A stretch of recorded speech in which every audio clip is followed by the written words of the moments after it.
Hey everyone, I'm John Mark Comer. I'm in Portland, Oregon, up in the Pacific Northwest of America. I'm the pastor for teaching and vision at Bridgetown Church, right in the urban core of the city, and the author of The Ruthless Elimination of Hurry.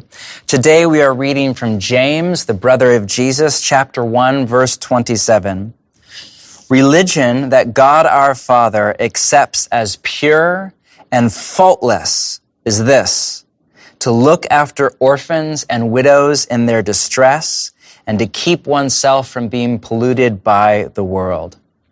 This verse has a special place in my heart because years ago it moved my wife and I to adopt a little girl who is now fast becoming a young woman that is a joy and delight of my heart, and I can't imagine my life without her. But it's interesting, the verse has the word religion in it, which is a dirty word. Christians don't like the word, like in particular American Christians love to say, we're not religious, we're Christians or whatever. And millennials hate the word, like we love the idea of, quote, spiritual but not religious. But this is the one and only time that the word religion is used in the New Testament. And note, it's used in a positive sense, not a negative one.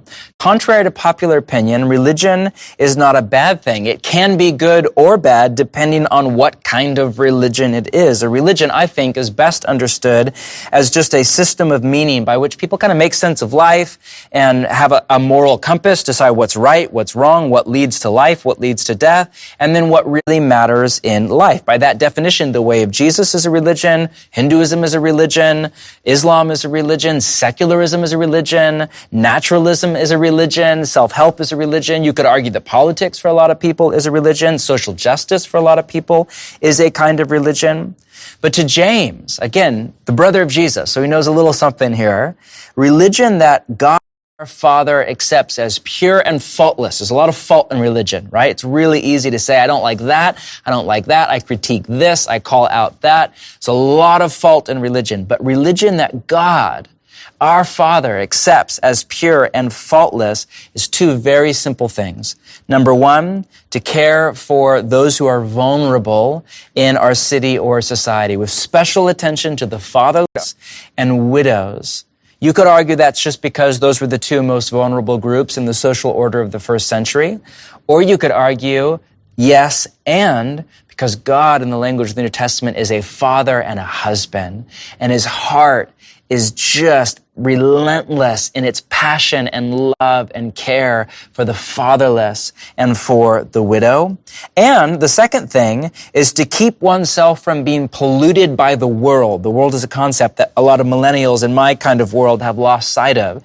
The world is often what we just call culture as a whole. It is the system built into the social order of life that is in rebellion against God and his rule and his reign over the world or the kingdom of God.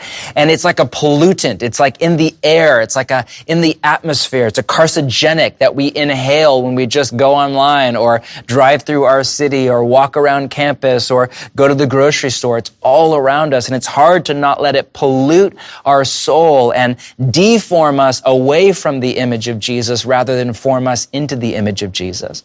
And religion, the kind of system of meaning, the way to be human and move through the world that to God is pure and faultless, is this beautiful kind of symbiotic relationship where we care for the vulnerable, or we often call social justice in America. You may like that language, you may not like it, but it's the basic idea. And on the flip side, you keep yourself from being polluted by the world. It's interesting how easy it is to focus on one but not the other, to focus on social justice but not on holiness, or to focus on holiness but not on social justice.